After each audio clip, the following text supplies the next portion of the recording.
அன்பு நெஞ்சங்களே, இறைவன் நமக்கு தந்த புதிய நாளிலே இறைவனுக்கு நன்றி கூறி இறை வார்த்தையால் நம் வாழ்வை பயனுள்ளதாக மாற்றுவோம்.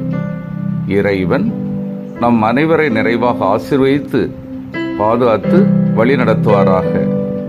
இன்றைய சிந்தனை காணாமற் போன மகன் ஓமை. லூக்கா நற்செய்தி நூல் பிரிவு 15 இறை சொற்றொடர்கள் 1 முதல் 3 மற்றும் 11 முதல் 32 முடிய.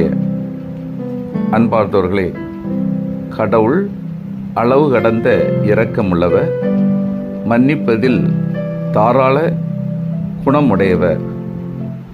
ஊதாரி மகன் எந்த அளவுக்கு தன் சொத்துக்களை அளிப்பதில் ஊதாரியாக இருந்தானோ அந்த அளவுக்கு அன்பு காட்டுவதிலும் இரக்கம் அளிப்பதிலும் ஊதாரியாக இருந்தார்.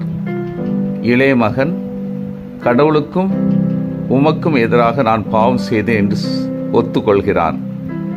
ஆனால் மூத்த மகனோ வெளிப்படையாக எந்த பாவமும் செய்யவில்லை. மாறாக தந்தையின் பரிவை கண்டு சிரமுற்று உள்ளே போக விருப்பமில்லாது வெளியே நிற்கிறார். இந்த உவமையில் இரக்கமுள்ள தந்தை கடவுளாக காட்டப்படுகின்றார்.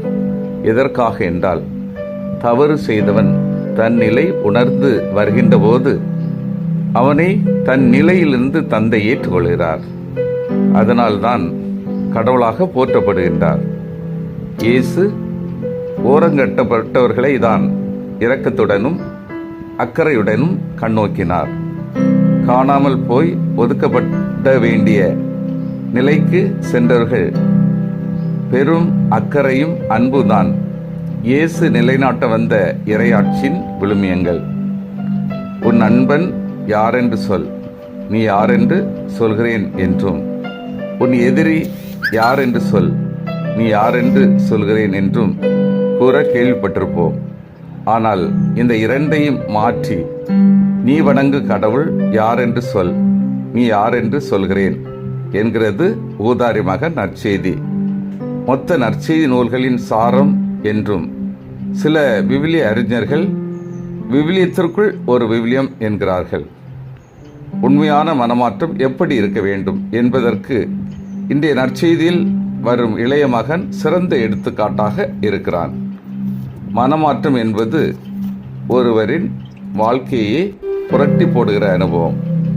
மீண்டும் ஒரு முறை வாழ்வதற்கு கொடுக்கப்பட்டிருக்கும் தவறுகள் கொடுத்த பாடங்களை அனுபவமாக ஏற்று சிறப்பாக வாழ வேண்டும் என துடிக்கும் ஒரு வேட்கை.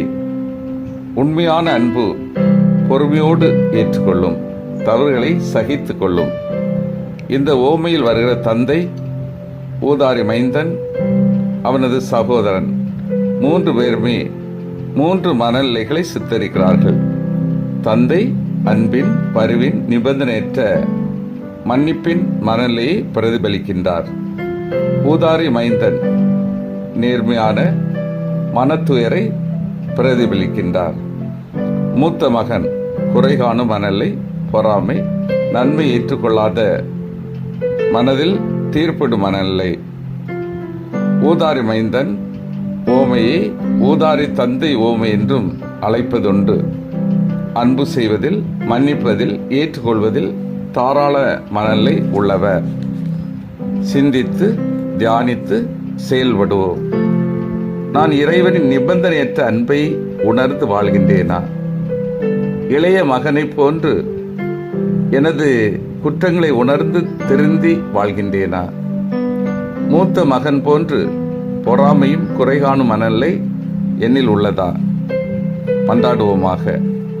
வல்லமை மிக்க இறைவா, நாங்கள் அனைவரும் உமது அன்பையும் மன்னிப்பையும் உணர்ந்து வாழவும், தவறுகளை உணர்ந்து திருந்தி வரவும், குறை காணும் பழக்கம் பொறாமையும் எங்களிடமிருந்து அகல உதவி செய்யும்.